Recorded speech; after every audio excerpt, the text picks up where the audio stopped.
who else do we have in? Jose JJ. Hello, I'm new. Okie dokie. Well, actually, I'm glad you're here, Jose, because I was on your show earlier, and I needed to go at some point to have my tea. Not long after I left, Shawn Hufford passed a clip on to you and said that this is proof of looming. Okay, so I was very, very interested in that particular clip. So I'm going to talk about that little clip in a minute, and we're going to go through it, because it's been a while since I've actually discussed any of these optical things, but it's always nice to see somebody's claim of something and then put it to the test and see whether or not it actually lives up to the billing. In this case, Shawn Hufford's demonstrable beating of the drums telling me that it was proof of looming. So he did, and I downloaded the video as promised, and unfortunately I didn't get the opportunity to speak to you after, because I was on there for about an hour, but I didn't have the opportunity to speak to you after he posted the link. But I've had a chance to review it, and I'm going to talk about it now. No shout out for the Asian dude, indeed. Mazar Salem. Nice to see you in, my friend, and Howard Moore. Okay, right, let's have a little look. Let's get into this. Okay, so title of the folder, Chicago. I'm getting better at this, actually titling videos that mean something to the observation. So it saves me having to dig these things up. Right, okay, so where do I start? Maybe I should start with the observation in question. So April the 17th, 2016, so what we're talking about, some 4 years ago. So this is the information I've been asking for years, and it's the one that Shawn Hufford presented today as proof of looming. So I've been asking guys for years for this proof of looming, and I hope you're ready. I hope you're ready to sit back and get proof of looming. So let me put the main screen up. Let's get the input screen up. Let's transition that across, and let's see this proof of looming. Are you ready? Here we go.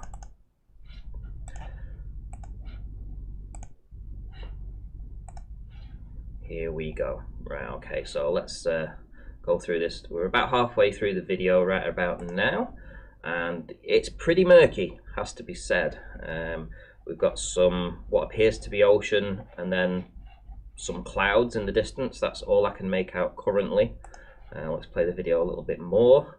So around about 2/3 of the way through, and it transitions. Now, it looks to me like it transitions from dusk till dark. That's what it looks like. I would say it's sometime between that. This sort of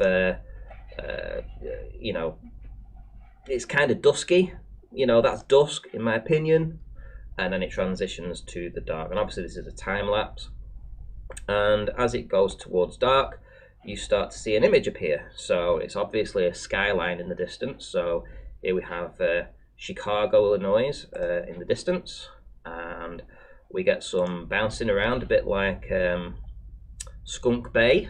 So we've got some bouncing horizons and bouncing buildings, and we'll finish up the video right about there. And that's it. So that's the video in question. So it took me a few I had to watch this several times before I came to the conclusion. Now, you're going to have to work with me and sort of like understand where I'm coming from here, but it's my opinion that this particular image right at the end of the screen, right at the end of the video, this last image is probably the cleanest image. This is the one with as little distortion going on as possible. It seems pretty clean. Nothing's bouncing around. We have what appears to be a defined horizon. So we have a defined horizon with the skyline behind it. We don't seem to have any inferior mirages running through the image. And from what I can tell, we're seeing some buildings on the horizon. So to me personally, this looks like the best image of everything, right? So I decided to do something a little bit different. So I thought, well, do you know what I'll do? I'll reverse it, and I'll have a look at what it looks like when you actually reverse the video. So let's go to the slow reverse one, because this is where I just slow things down a bit. So what I've done is I've put a line in. Let's go back to the very start. So I've put a line in on the horizon so I can figure out where the horizon is. Obviously the camera is very straight. And we're going to play the video, and let's see what happens. So we're starting now from the clearest, most settled conditions, and then obviously we're going to work back in time, and we're going to be looking at the dusk, get to the dusk time, when, you know, the transition between the nice warm sunny day and the night time is taking effect, and you've got all those atmospheric conditions all mixing around and causing mayhem. So let's see what it looks like when you reverse the video. Let's have a look. So the horizon's was pretty straight for a time being. But what's interesting now is that we definitely see another horizon seem to appear. Now, as you can see, this horizon is rising up. And what's very interesting is this: is it a horizon or is it something else? Is that the top of this building here, the biggest building in all of the image, hasn't yet moved position, right? So that has stayed absolutely in the correct position. The top of that light hasn't moved. And what you will see is that the effect of this, whatever's going on the horizon, is having an effect on the buildings closest to it, and obviously in the distance. So the really low stuff, it's having an effect on that. So let's go back to the video. Let's play it again. So you can see that there's this thing that rises up and it starts to get bigger. And then we had a little bit of inferior mirage creep in. If we go back to the video there, if I pause it there, now you can see a band of inferior mirage. Now what's interesting here, and this is critical, is that this inferior mirage band, right where my cursor is here, is exactly where that thick dark horizon line was. If we go back slightly in the video and then I pause it there, can you see now it's all black? So this all this black area here that's running through the image, right?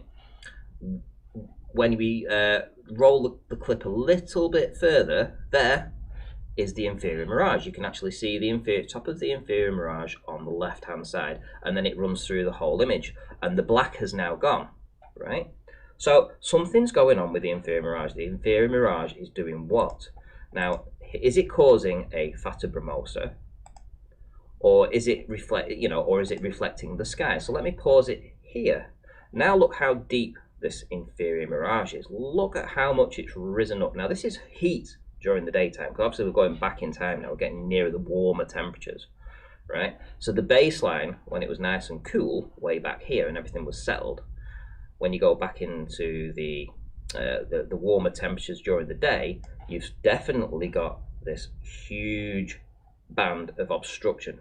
Now that's not water rising up, that's not a physical obstruction, that is not Earth curve, right? The blockage is absolutely atmospheric. You can see that when, obviously, you've got the inferior mirage running through it right here, where you can see, and through the whole image, and you can see that it blacks it out. Now let's play the video a little bit more. Let's get to the point here. Don't want to dwell on this for too long. Oh, let's go back a bit further.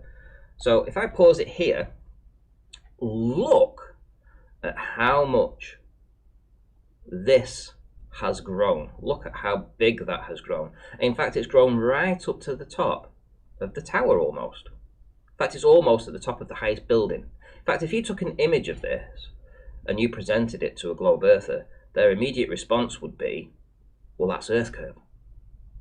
Yeah, that would be their immediate response.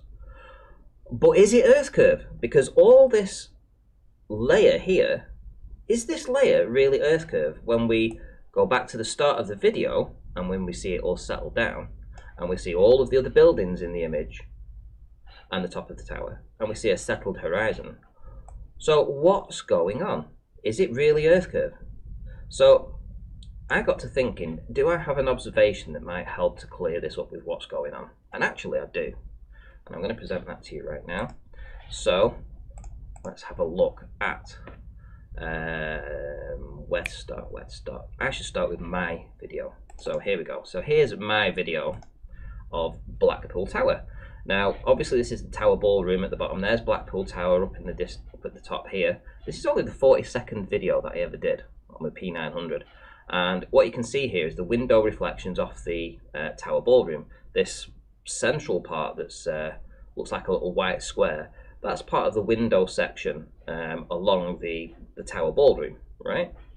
And it's clearly evident in this video, right? You can definitely see it in this video, right? 10 minutes later, I take another video. And when I pause the video here, the tower ballroom, which is right here, that square, is no longer visible, right? You cannot see it. It's vanished, gone. This is just 10 minutes later, and you can definitely see inferior mirage inside the two. So what's happening here is that the inferior mirage is getting slightly bigger, which is why it's overlapped the windows and is just repeating the top of the tower rather than the windows. In the previous video, when we go back to this one here, the inferior mirage isn't quite as deep, so it's not forcing the inferior mirage as high and allows you to see some things lower down next to the tower. Two observations within 10 minutes from the same location. Let me show you this. That was DSCN 042. So if I go to the properties and go to details, we go to media created 23rd of the 4th 2017 at 4 o'clock. So 4 o'clock in the afternoon. And then when we go to properties on the next video and go to the details, media created on the 23rd of the 4th 2017 at 10 past 4. So just 10 minutes later. Two videos, two different depths of inferior mirage, both during the daytime, right? Coming perhaps towards dusk, I would say. April, 10 past 4 in the UK, you know, it gets dark around about 6:30 or so, so it's coming towards dusk and you're starting to see these effects on the horizon. Now then, what happens when things settle down at night time? Well, here's a video, again from the same location. Now, I'm going to scroll through the video and I'm going to get to the point in question. Here we have Blackpool Tower. Here we have the street lights underneath Blackpool Tower. Here we have the tower ballroom, etc., etc. In fact, through the start of the whole video, if I go back to this part of the video here, we literally see all of the big one, which is some near 20 miles away. This is a proper shore-to-shore observation at night time.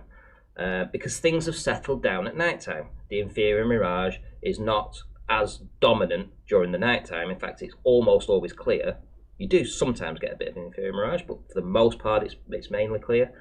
And removing that inferior mirage allows you to see things that you normally wouldn't see during the daytime when you have the atmospherics playing havoc with what you're trying to see.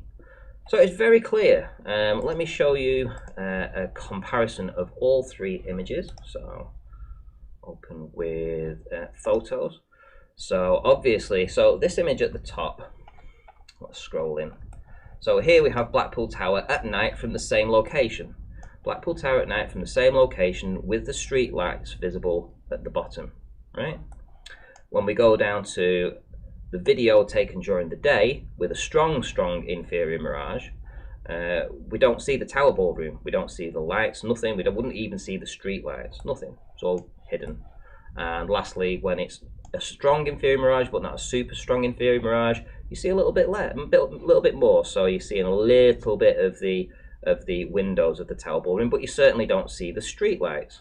And as I say, this is a perfect example of that inferior mirage and what it actually causes. Now, what's happened in the video that I was asked to look at by Shawn Hufford is that this inferior mirage, if you'll notice, it always, for the most part, repeats the sky or what's directly above it. In this case, you can definitely see if you put a line through here, it's reflecting the top of the ballroom chimney, or whatever you would choose to call it, turret, and something beneath it. And also, underneath this line, it's repeating the sky, so it's the same colour above the sky. The video that Shawn Hufford asked me to look at is repeating either the sky or it's causing a fata brumosa, increasing the height of the water. Either way, his observation is a perfect proof of optics, that at night time, when you play the video in reverse, you see a pretty much shore-to-shore observation, and that the atmospherics in play that he's claiming is proof of looming is nothing of the sort. It's just a movement of the inferior mirage, of the depth of the inferior mirage, that actually juggles, a bit like the Skunk Bay footage, juggles the image around a little bit like shaking it in a kaleidoscope. So that's all that it's doing. There's no proof of looming, unfortunately. I mean, you do see a tiny little bit of stretch right at the inferior mirage line, right at the inferior mirage. Let's see if I can get that up. There is a tiny, tiny one little spot. This building here in relation to this one. This one increases in height and this one drops down. So it rises up in behind this building. But that's right on the inferior mirage line. It's the inferior mirage that's causing it. It's not looming. Now, when I'm asking for proof of looming, I'm asking for everything to be loomed up in the image. So instead of this little dancing wave that happens just at the inferior mirage, I'm asking for proof of the entire town lifted up in proportion above the horizon, or a building, or a tree, or something like that, or even a car. Let's suppose it was just a car, but it has to be all lifted up in its entirety, because we often see buildings in the distance in their entirety, not little bits of the bottom that are just mushed up and then the rest of the building. We see shore-to-shore observations and we're told that all of the building is lifted up. So I'm going to go back to Shawn Hufford and say, you didn't provide me with the information that I asked for. It's not suitable for what I'm asking. I'm asking for a building to be loomed up in its entirety from behind Earth curve, so that we can see it, windows and all, and be able to see that that entire building has been loomed up. This little jumble that you see at the horizon line is not proof of looming. It's an atmospheric distortion caused where the inferior mirage line is actually causing an effect on the buildings behind it.